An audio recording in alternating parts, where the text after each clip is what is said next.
네, 이제 중간 수요일이 지나고 목요일입니다. 저는 이쯤 되면은 우리 참 교회 식구들이 또 보고 싶어지는 그런 일주일의 그런 딱 이제 중간 지점인 것 같습니다. 여러분 오늘도 각자의 자리에서 또 승리하시길 늘 기도하고 있습니다. 같이 또 말씀 보고 있는데요. 우리 한 성령 안에서 함께하기를 원합니다. 오늘은 리딩 지저스 챌린지 오늘 미가서를 통독하겠습니다. 1장부터 7장까지인데요. 여러분 뭐 이미 말씀을 읽으셨으면 또 좋고 또 이것을 듣고 읽으셔도 참 좋습니다. 말씀을 가지고 또 기도의 자리로 예배의 자리로 있는 곳에서 나아가시기를 바랍니다. 미가서를 좀 설명을 드리면 미가는 남유다의 선지자입니다. 그러나 그는 남북으로 오가면서 활동했던 아주 활동 범위가 넓은 선지자였습니다. 미가라는 이름은 누가 여호와와 같은가, 주님과 같은 신이 어디 있는가라는 그런 의미이고요. 심판하시지만 또 용서하시는 그 하나님의 양면을 보여주면서 야 이런 신이 어딨냐라고 외쳤던 그런 선지자였습니다. 그는 정의를 부르짖었고 또 무너진 도덕성, 사람 사회의 도덕적인 부분이 붕괴된 것과 아주 피상적인 예배 회복을 다른 선지자와 같이 이제 강조를 했습니다. 이사야 선지자와 함께 활동을 했고요. 이사야는 조금 귀족들 사이에서 계속해서 말씀을 전했고 이 미가는 이 서민들 사이에서 이렇게 말씀을 전했다고 보면 되겠습니다. 뭐 목회자들도 이렇게 뭐 연예인 특수 목회라든지 아니면 정치인들과 사회 지도자들을 속에서 함께 하나님의 말씀을 나누면서 영향을 주는 사람들이 있고 이렇게 저처럼 서민들과 함께 하는 또 사역자들이 있는 법이죠. 미가는 서민들과 함께 했던 그런 사역자였습니다. 미가는 하나님의 영에 충만해져서 예언을 시작했습니다. 미가서 3장 8절에 보면은 나는 여호와의 영으로 말미암아 능력과 정의와 용기로 충만해져서 야곱의 허물과 이스라엘의 죄를 그들에게 보이리라 했습니다. 미가 안에 하나님의 영이 충만해졌습니다. 능력과 정의와 용기가 충만해졌습니다. 요즘 우리 기독교인들 가운데 참 거룩한 분노가 별로 없다라는 이야기를 들었습니다. 근데 이 미가는 거룩한 분노로 충만해졌습니다. 이 세상의 악한 모습과 불의를 보면서 하나님의 영으로 바르지 않은 것들에 대하여 또 하나님을 모독하는 것들에 대하여 분노가 있었습니다. 정당한 분노가. 그런 분노가 우리에게도 있기를 원하고 회복되기를 원합니다. 그리고 이제 미가의 메시지를 쭉 한번 보겠습니다. 1장에서 2장 말씀을 보면 먼저 질책과 경고의 메시지가 있습니다. 심판의 메시지가 있다는 거죠. 1장 전체는 이 예루살렘의 멸망을 이렇게 예고합니다. 하나님께서 오셔서 불과 번개처럼 오실 것인데 옛날에는 언약을 맺으러 시내산에 오셨지만 지금은 심판하러 오실 것이다. 이런 이야기들이 쭉 나오고 있습니다. 2장에서는 그 이스라엘이 왜 이런 질책과 경고, 심판의 메시지를 드려야 하는지에 대한 이유가 나오는데요. 이 지도자들은 이 절도와 탐욕으로 싸운 부가 있었다는 것이죠. 다른 이들의 포도원을 빼앗는 그런 죄들이 있다는 것이죠. 이 가난한 자들의. 그리고 선지자들은 계속해서 거짓 메시지를 보내고 있다는 거예요. 망하지 않는다, 하나님께서 보호하신다, 이런 거짓 메시지들을 보내고 있다는 것입니다. 사회가 너무나 부정직하고 너무나도 타락했는데도 그들은 그냥 사람들이 듣기 좋은 메시지만을 전한다라는 것입니다. 저는 좀 오늘 인상 깊은 이야기 중에 2장 7절에 보면 야곱 족속아 너희가 어찌하여 주님의 영도 분노하시느냐, 주님께서 정말 그런 일을 하시느냐 하고 말하느냐, 나의 말이 행위가 정직한 사람에게는 유익하지 않으냐라고 이야기하는 부분입니다. 이 사람들이 미가야 너는 왜 이렇게 분노했어? 너 왜 이렇게 화가 나 있어? 하면서 하나님의 영으로 충만하다면서 뭘 이렇게 분노해? 라고 물었다는 것입니다. 그래서 미가가 되묻습니다. 그러면은 이 말이 행위가 정직한 사람에게는 사실 유익하지 않겠느냐. 이 불의한 것을 보고 정직하지 않은 것을 보고 외치는 나의 말이 정직한 사람들에게는 아마 꿀송이처럼 달걸? 이렇게 이야기한다는 것이죠. 정직. 오늘따라 저는 이 정직이란 말이 저와 여러분에게 주는 하나님의 말씀인 것 같습니다. 정당한 분노는 정직한 사람에게는 달콤한 것입니다. 어쨌든 이 지도자와 선지자가 이렇게 타락했다는 것이죠. 그러나 2장 마지막 부분에는 희망과 회복의 메시지가 있습니다. 목자 되신 하나님이 그 남은 백성을 모으시는 모습이 나오죠. 이 양들 가운데 죽임당하고 심판당할 양들은 두시고 남은 백성들, 정직한 자들을 모아서 하나님께서 새로운 회복, 새로운 나라를, 이스라엘을 회복하실 것이다 라는 이야기가 있습니다. 이 선한 목자가 나중에 예수 그리스도가 되는 것이죠. 우리 주님이십니다. 그리고 3장에서 4장의 말씀을 보면 3장은 더 자세하게 이 불의를 이야기를 합니다. 뭐 예를 들면 이런 거예요. 그 부동산 투기자들, 이런 자들이 너무 많았던 거죠.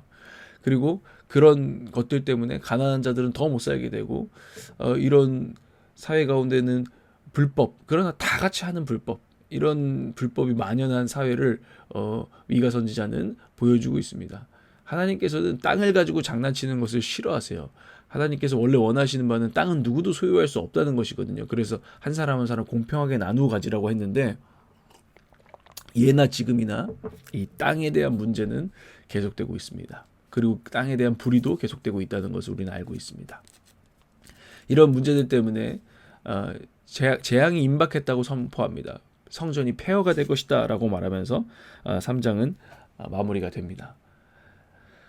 그러나 그 폐허가 되고 그 심판이 영원한 것은 아닙니다. 4장에서는 4장 1절부터 7절까지는 그 남은 자들의 회복, 그리고 새로운 성전, 새로운 예루살렘을 또 다시 보여주면서, 그리고 온 땅에 평화가 오는 일들을 보여주면서 다시 한번 회복을 선포하는 내용이 이렇게 번갈아 나오고 있습니다. 그런데 이제 4장의 후반부로 이제 가게 되면은 4장 이제 8절부터는 다시 한번 그 멸망에 대한 이야기를 다시 하고, 그리고 바벨론 유배와 또 회복에 대한 이야기들, 또 새 예루살렘에 대한 이야기들이 쭉 나오게 됩니다. 5장에서는 5장을 시작하면서 베들레헴 출신의 새 왕에 대한 이야기가 나옵니다. 이게 예수님에 대한 예언이 되죠. 이거 유명한 말씀이니까 한번 읽어볼게요. 5장 2절. 그러나 너 베들레헴 에브라다야, 너는 유다의 여러 족속 가운데서 작은 족속이지만 이스라엘을 다스릴 자가 내게서 내게로 나올 것이다. 그의 기원은 아득한 옛날 태초에까지 거슬러 올라간다.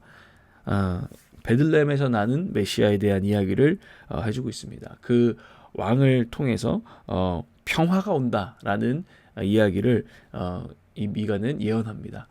예수 그리스도가 그래서 평화의 왕이라고 불리시는 것이죠. 그러나 참 5장 1절에 보면은 이 평화의 왕이 오는 때가 언제냐, 주님이 우리의 삶 가운데 역사하시는 때가 언제냐가 나오는데, 침략자들이 우리를 에워쌌을 때, 그때 베들레헴에서 정말 기대하지 않았던 곳에서 하나님의 구원자가 우리 삶 가운데 와서 우리에게 다시 한번 평화를 회복하신다라는 이야기를 이 미가서가 전하고 있는 것입니다. 그리고 하나님께서는 그 왕을 중심으로 악은 대적하고 무찌르시고, 그리고 남은 자들은 모아서 복이 되게 하실 것이다 라는 메시지를 전합니다. 6장에서 7장까지를 이제 마지막으로 보면, 6장은 이스라엘의 이제 불의를 이야기하고 있습니다. 다시 한번 고발이 들어갑니다. 이 6장에서는 경제적인 불의에 대해서 또다시 말해요.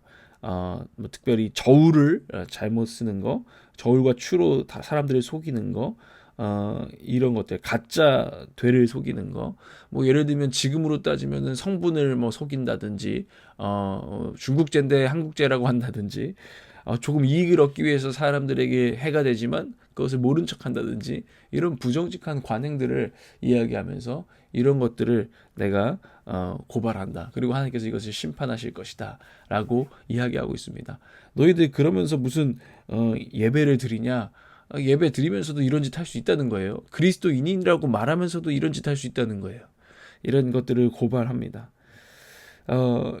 그러면서 6장 8절에 보면 그 고발 한 가운데에 하나님께서 진짜 원하시는 것, 하나님을 진짜 따른다는 것, 하나님을 정말 예배한다는 것이 무엇인지 선지자는 말하고 있습니다. 6장 8절에 너 사람아 무엇이 착한 일인지를 주님께서 이미 말씀하셨다. 주님께서 너에게 요구하시는 것이 무엇인지도 이미 말씀하셨다. 오로지 공의를 실천하며 인자를 사랑하며 겸손히 네 하나님과 함께 행하는 것 아니냐라고 이야기하고 있습니다. 그리고 이제 이 7장에 가면 6장에서 이렇게 고발이 들어가고 7장에서는 이런 이야기가 나옵니다. 이 이스라엘이란 나라를 한 사람으로 표현을 하는, 이 의인화해서 표현하는데 그 사람은 처음에 이렇게 말하고 있습니다. 나는 가지만 앙상하게 남은 과일나무와도 같다. 이스라엘이 이런 모든 것을 잃어버린 이런 나무와 같고 한 사람과 같다는 것, 두주 앉아버린 한 사람과 같다는 거죠. 그런데 이 탄식을 이렇게 압축해서 표현하자면 이런 겁니다. 우리는 너무 죄악돼서 우리 가운데 정직한 사람과 신실한 사람을 찾아볼 수가 없는 그런 나라가 되었어. 그래서 우리는 망했어. 이런 겁니다. 이런 탄식입니다. 이 세상에 정직하게 살아가는 사람이 누가 있는가? 이런 탄식이라는 것입니다. 그러면서 하나님 우리를 회복해 주십시오. 우리가 이런 서로 속고 속이는 이런 정직하지 못함 때문에 너무나 고통당하는 세상입니다. 고통당한 자가 너무나 많습니다. 자비를 구합니다. 우리를 고쳐주십시오. 라고 한 개인이 무릎 꿇은 모습을 이스라엘로 표현하고 있습니다. 그러면서 하나님께서 들으시는 이 기도를 들으시고 구원하셔 주실 것을 믿는데요. 왜냐하면 첫 번째로는 하나님의 성품 때문입니다. 18절에 7장 18절에 그런 것들이 나와요. 주와 같은 신이 어디 있으리이까? 주께서는 죄악과 그 기업의 남은 자의 허물을 사유하시며, 그러니까 용서하시며 인애를 기뻐하심으로, 이것은 자비를 베푸는 것을 기뻐하심으로 진노를 오래 품지 아니하시나이다. 19절 주님께서 다시 우리에게 자비를 베푸시고 우리의 모든 죄를 주님의 발로 밟아서 저 바다 깊은 곳으로, 깊은 바다로 던져버리실 것입니다.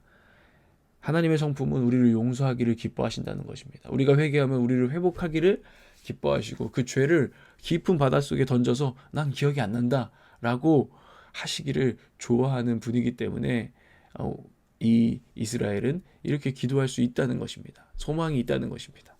두 번째로는 왜 하나님께서 우리에게 들으시는가? 미래에 우리가 왜 소망이 있는가? 하나님의 약속 때문이라고 마무리를 합니다. 20절에 주께서 옛적에 우리 조상들에게 맹세하신 대로 야곱에게 성실을 베푸시며 아브라함에게 인애를 더하십니다. 라고 이야기합니다. 이것은 아브라함과 맺으셨던 언약, 모든 민족이 정말 너를 통해서 복을 받을 것이다.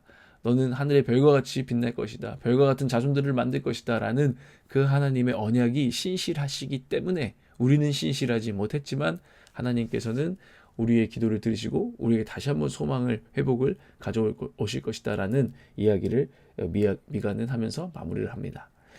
결론적으로 이 아브라함과 맺은 하나님의 언약에 대한 암시로 마무리를 했고요.